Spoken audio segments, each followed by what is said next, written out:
ಬರವಣಿಗೆ ಮಾಡಲು ವೇದವ್ಯಾಸರು ಹುಡುಕಿದರು. ವೇದವ್ಯಾಸರು ದೊಡ್ಡ ಬರಹಗಾರರು, ಕವಿ ಮತ್ತು ಪ್ರಾಚೀನ ಕಾಲದ ವಿದ್ವಾಂಸರು. ಅವರು ವೇದಗಳನ್ನು ಋಗ್ವೇದ, ಯಜುರ್ವೇದ, ಸಾಮವೇದ ಮತ್ತು ಅಥರ್ವವೇದ ಎಂಬ 4 ಭಾಗಗಳಾಗಿ ವಿಭಾಗಿಸಿದ್ದರು. ವೇದಗಳನ್ನು ವಿಭಾಗಿಸಿದ ಮೇಲೆ ವ್ಯಾಸರು ಮಹಾಭಾರತದ ಕಾವ್ಯವನ್ನು ಬರೆಯಬಯಸಿದರು. ಅದು ಒಂದೇ ಕುಟುಂಬದ 2 ಗುಂಪುಗಳ ನಡುವೆ, ಅಂದರೆ ಪಾಂಡವರು ಮತ್ತು ಕೌರವರ ನಡುವೆ ಜರುಗಿದ ಯುದ್ಧದ ಕಥೆ.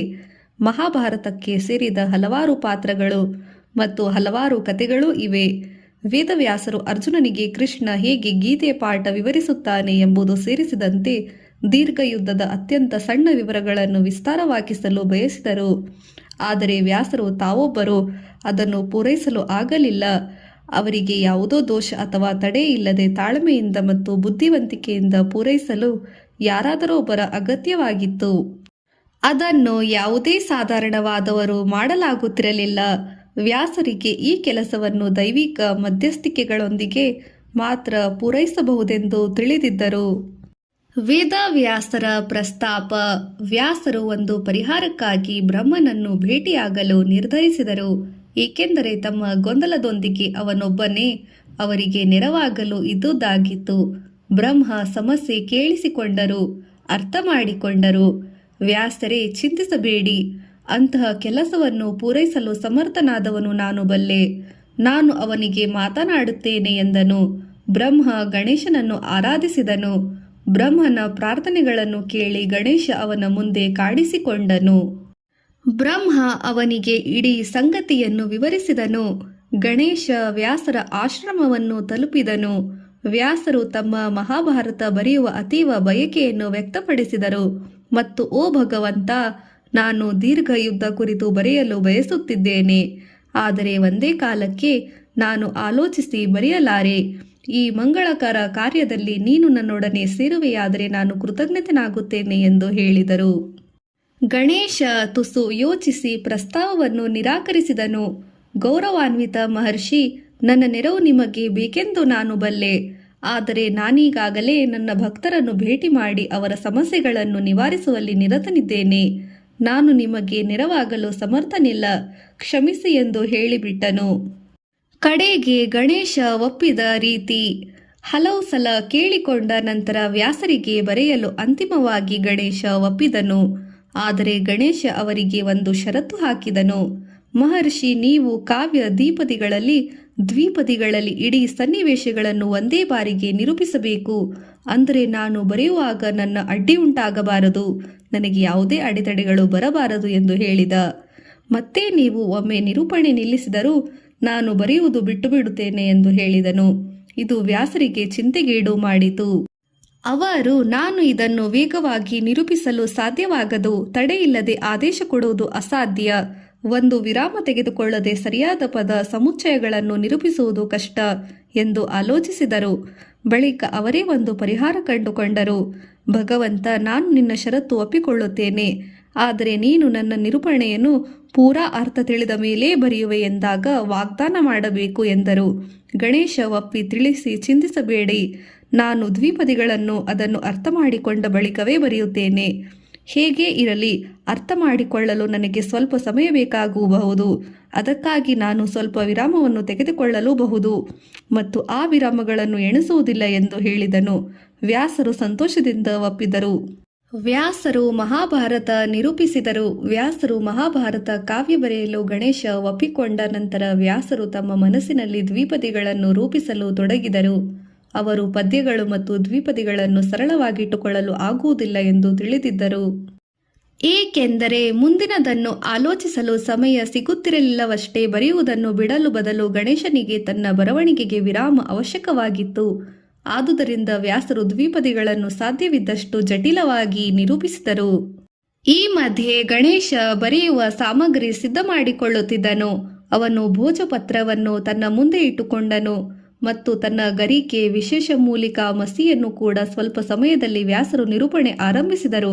ಮೊದಲಿಗ ಬರಹ ನಯವಾಗಿತ್ತು, ಆದರೆ ಯೋಚಿಸಿದಂತೆ ವ್ಯಾಸರು ದ್ವಿಪದಿಗಳು ಮತ್ತು ಸಾಲುಗಳ ಸತತ ಜೋಡಣೆಯಿಂದ ಜೋಡಿಯನ್ನು ಅತೀವ ಜಟಿಲತೆಯಿಂದ ನಿರೂಪಿಸತೊಡಗಿದರು. ಇದರ ಅರ್ಥ ವಿವರಣೆಗೆ ಸಮಯ ತೆಗೆದುಕೊಳ್ಳುತ್ತಿತ್ತು. ಗಣೇಶ ಅದರ ಅರ್ಥ ತಿಳಿಯಲು ಬರಹ ನಿಲ್ಲಿಸಬೇಕಾಗುತ್ತಿತ್ತು. ವ್ಯಾಸರು ಈ ಯೋಜನೆ ಯಶಸ್ವಿಯಾಯಿತೆಂದು ಹರ್ಷಿಸಿದರು. ಅವರು ಅದು ಹಾಗೆ ಇರಬೇಕೆಂದು ಬಯಸಿದ್ದರು.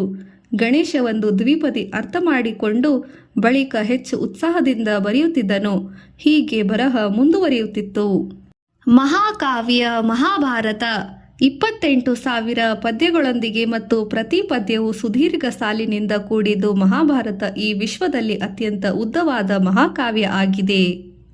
ದೇವತೆಗಳೆಲ್ಲ ಬುದ್ಧಿವಂತನಾದ ಗಣೇಶನ ಸೊಗಸಾದ ಬರಹಗಾರ ಎಂದು ತಾನೇ ಸಾಬೀತು ಮಾಡಿದ. ಅವನು ಪ್ರತಿ ದ್ವಿಪದಿಯನ್ನು ಶ್ರದ್ಧೆಯಿಂದ ಅರ್ಥ ಮಾಡಿಕೊಂಡು ಅದರ ವಾಸ್ತವ ಅರ್ಥವನ್ನು ಬರೆದನು. ಬರೆಯುವಾಗ ಎಂದೂ ತನ್ನ ತಾಳ್ಮೆಯನ್ನು ಕಳೆದುಕೊಳ್ಳಲಿಲ್ಲ.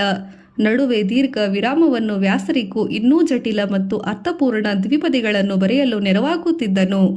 ಬರೆಯುವಾಗ ಗಣೇಶ ಬರೆಯುತ್ತಿದ್ದ ಗರಿ ಮುರಿದ ತಕ್ಷಣ ಹೊರಗಿತು.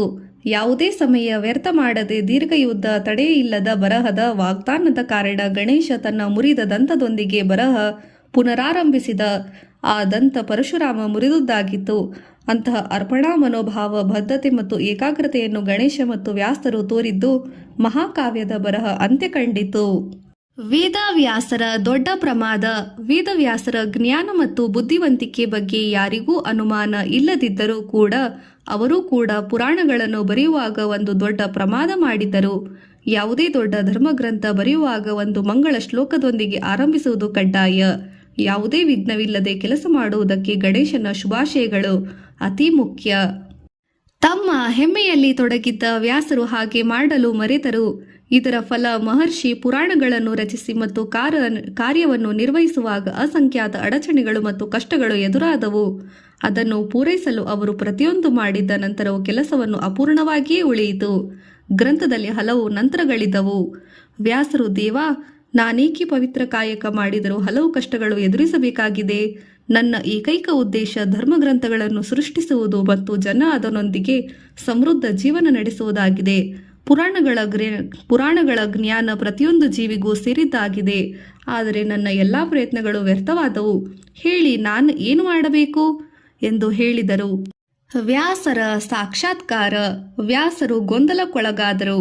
ತಮ್ಮ ಸಂದಿಗ್ಧತೆಗೆ ಪರಿಹಾರ ಬಯಸಿದರು. ಬ್ರಹ್ಮ ಅವರ ಸಮಸ್ಯೆ ಅರ್ಥ ಮಾಡಿಕೊಂಡ. ಅವರ ತಪ್ಪನ್ನು ಗಮನಿಸಿದ. ಓ ಮಹರ್ಷಿ, ನೀವು ಪಾರ್ವತಿಯ ಹೇಳಿಕೆ ಮರೆತಿರಿ. ಅವಳು ಘೋಷಿಸಿದಂತೆ ಯಾವುದೇ ಪವಿತ್ರ ಕಾರ್ಯ ಆರಂಭಿಸುವ ಮೊದಲು ಭಗವಂತ ಗಣೇಶನಿಗೆ ತಮ್ಮ ಗೌರವಗಳನ್ನು ಸಲ್ಲಿಸಬೇಕು. ಇಲ್ಲದಿದ್ದರೆ ಎಲ್ಲ ಪ್ರಯತ್ನಗಳು ವ್ಯರ್ಥವಾಗಿ ಹೋಗುತ್ತವೆ. ನೀನು ಅದರಲ್ಲಿ ತಪ್ಪಿದ್ದೀರಿ. ಈಗ ನೀವು ಗಣೇಶನನ್ನು ಪ್ರಾರ್ಥಿಸಿ ಅವರ ಕ್ಷಮೆ ಕೇಳಿ, ಅನಂತರ ನಿಮ್ಮ ಪ್ರಯತ್ನಗಳು ಫಲ ನೀಡುತ್ತವೆ ಎಂದು ಹೇಳಿದನು ಬ್ರಹ್ಮ. ವ್ಯಾಸ ತಮ್ಮ ತಪ್ಪನ್ನು ಅರಿತು ಅರ್ಪಣಾಭಾವದಿಂದ ಭಗವಂತ ಗಣೇಶನನ್ನು ಪ್ರಾರ್ಥಿಸಿದರು. ಅವರ ಪ್ರಾರ್ಥನೆಗಳನ್ನು ಕೇಳಿ ಗಣೇಶ ಅವರ ಮುಂದೆ ಕಾಣಿಸಿಕೊಂಡು ಅವರ ಸಮಸ್ಯೆ ಕುರಿತು ಕೇಳಿದನು. ವ್ಯಾಸರು, ಭಗವಂತ, ನಾನು ಒಬ್ಬ ಮೂರ್ಖ ಋಷಿ. ನನ್ನ ಪವಿತ್ರ ಕೆಲಸದ ಆರಂಭದಲ್ಲಿ ಮಂಗಳ ಶ್ಲೋಕ ಬರೆಯಲು ಮರೆತೆ.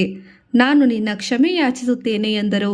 ಗಣೇಶ ವ್ಯಾಸರನ್ನು ಅವರ ತಪ್ಪಿಗಾಗಿ ಕ್ಷಮಿಸಿ ಯಶಸ್ವಿನೊಂದಿಗೆ ಅವರ ಕೆಲಸವನ್ನು ಹರಸಿದನು. ನಾಯಕನ ಆಯ್ಕೆ. ಸ್ವರ್ಗದಲ್ಲಿ ಒಮ್ಮೆ ದೇವತೆಗಳು ಜಗತ್ತಿನ ನಾಯಕ ಯಾರು ಎಂದು ಕಂಡುಕೊಳ್ಳಲು ಒಂದು ಸ್ಪರ್ಧೆ ನಡೆಸಿದರು. ಪ್ರತಿಯೊಬ್ಬರೂ ಭೂಮಿ ಸುತ್ತ ನಾವಿಯಲ್ಲಿ ಹೋಗಿ ಕೈಲಾಸ ಪರ್ವತ ಸೇರಬೇಕಿತ್ತು.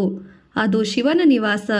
ಯಾರು ಮೊದಲು ತಲುಪುವರೋ ಅವರೇ ವಿಜೇತರು ಎಂದು ಹೇಳಲಾಗಿ ದೇವತೆಗಳು ಸ್ಪರ್ಧೆ ಗೆಲ್ಲಲು ಸಜ್ಜಾದರು.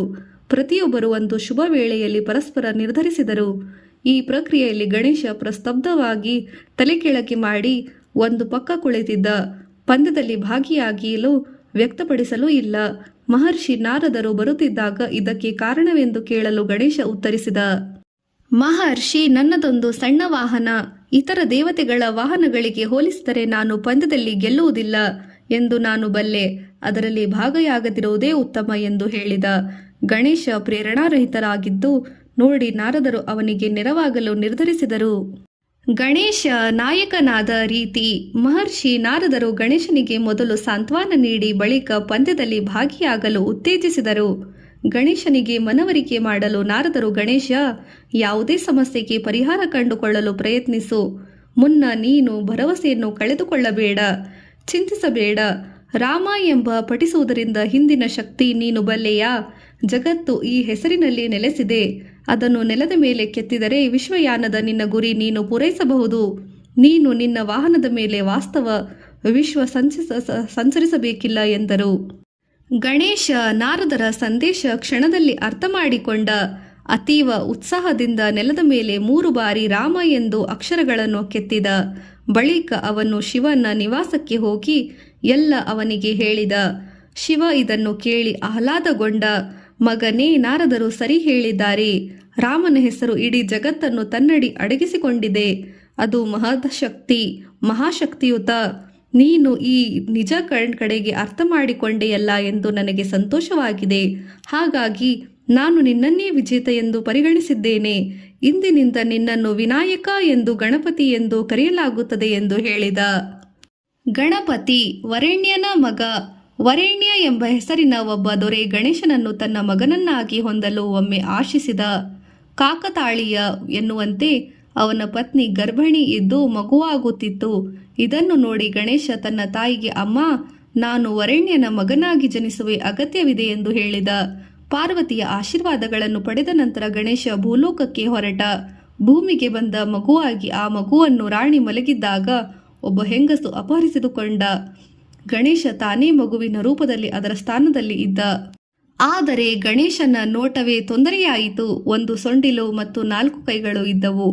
ರಾಣಿ ಎಚ್ಚೆತ್ತಾಗ ಒಬ್ಬ ಸಾಮಾನ್ಯವಾಗಿರದ ಮಗು ತನ್ನ ಪಕ್ಕದಲ್ಲಿದ್ದನ್ನು ನೋಡಿದಳು.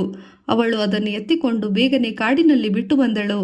ಅದೃಷ್ಟವಶಾತ್ ಮುನಿ ಪರಾಶರರು ಮತ್ತು ಅವರ ಪತ್ನಿ ವತ್ಸಲ ಮಗು ಗಣೇಶನನ್ನು ನೋಡಿ ಅದನ್ನು ಒಂದು ಬಲಶಾಲಿ ಮಗುವಾಗಿ ಬೆಳೆಸಿದರು. ಈ ಮಧ್ಯೆ ಸಿಂಧೂರ ಎಂಬ ರಾಕ್ಷಸ ಪ್ರತಿಯೊಬ್ಬರಿಗೂ ಹಿಂಸೆ ಕೊಡಲಾರಂಭಿಸಿದ. ಮಗು ಗಣೇಶ ರಾಕ್ಷಸನೊಂದಿಗೆ ಯುದ್ಧ ಮಾಡಿ ಮತ್ತು ವರೆಣ್ಯ ಪುತ್ರ ಗಣಪತಿ ಎಂದು ಕರೆಸಿಕೊಂಡ. ತ್ರಾಸದಾಯಕ ತ್ರಿಪುರಾಸುರ. ಒಮ್ಮೆ ಗೃತ್ಸಮದ ಎಂಬ ಋಷಿ ವಾಸಿಸಿದ್ದ. ಅವನು ಗಣೇಶನಿಂದ ಹರಸಲಾರದ ತ್ರಿಪುರ ಎಂಬ ರಾಕ್ಷಸ ಶಿಶುವಾಗಿ ಬೆಳೆಯಲು ಶಾಪಗ್ರಸ್ತನಾಗಿದ್ದ. ತ್ರಿಪುರಾಸುರ ಎಂಬ ಭಾರೀ ಶಕ್ತನಿದ್ದ. ಆದುದರಿಂದ ಅವನು ದೇವತೆಗಳು, ಮಾನವರು, ಋಷಿಗಳು ಮತ್ತು ಪಾತಾಳ ವಾಸಿಗಳಿಗೆ ತೊಂದರೆ ಕೊಡಲಾರಂಭಿಸಿದ. ವಿಶ್ವದಲ್ಲಿ ರಂಪಾಟ ಮಾಡಿ ಕಡೆಗೆ ಭಗವಂತ ಶಿವನ ನಿವಾಸಕ್ಕೆ ತಲುಪಿದ. ತನ್ನ ಅತ್ಯುನ್ನತ ಶಕ್ತಿಗಳಿಂದ ಶಿವನ ಮೇಲೆ ಪ್ರಭಾವ ಬೀರಿದ. ಶಿವ ತ್ರಿಪುರಾಸುರನಿಗೆ ಒಂದು ವರ ಕೊಡಲು ಹೇಳಿದ. ಅವನು ಶಿವನಿಗೆ ತಾನು ಕೈಲಾಸವನ್ನು ಆಳಬೇಕೆಂದು ವರ ಕೇಳಿದ. ಶಿವ ನಯವಾಗಿ ತನ್ನ ನಿವಾಸ ಬಿಟ್ಟು ಮಂದರ ಪರ್ವತಕ್ಕೆ ತೆರಳಿದ. ತ್ರಿಪುರಾಸುರನಿಗೆ ಕೈಲಾಸವನ್ನು ಹಸ್ತಾಂತರಿಸಿದ. ಆದರೆ ತ್ರಿಪುರಾಸುರ ತೃಪ್ತನಾಗಲಿಲ್ಲ. ಅವನು ಋಷಿಗಳಿಗೆ ತೊಂದರೆ ನೀಡುತ್ತಲೇ ಇದ್ದ. ಅವರಲ್ಲಿ ನಾರದನಿಗೆ ಮೊರೆ ಹೋದರು. ನಾರದರು ಗಣೇಶನನ್ನು ಪ್ರಾರ್ಥಿಸಿ ಎಂದರು. ಗಣೇಶನಿಗೆ ಇದು ತಿಳಿದಾಗ ಅವನು ತ್ರಿಪುರಾಸುರನನ್ನು ನಾಶ ಮಾಡಲು ಮಾತು ಕೊಟ್ಟ ಹಾಗೂ ಎಲ್ಲರನ್ನು ಕಾಪಾಡುವುದಾಗಿ ಹೇಳಿದ.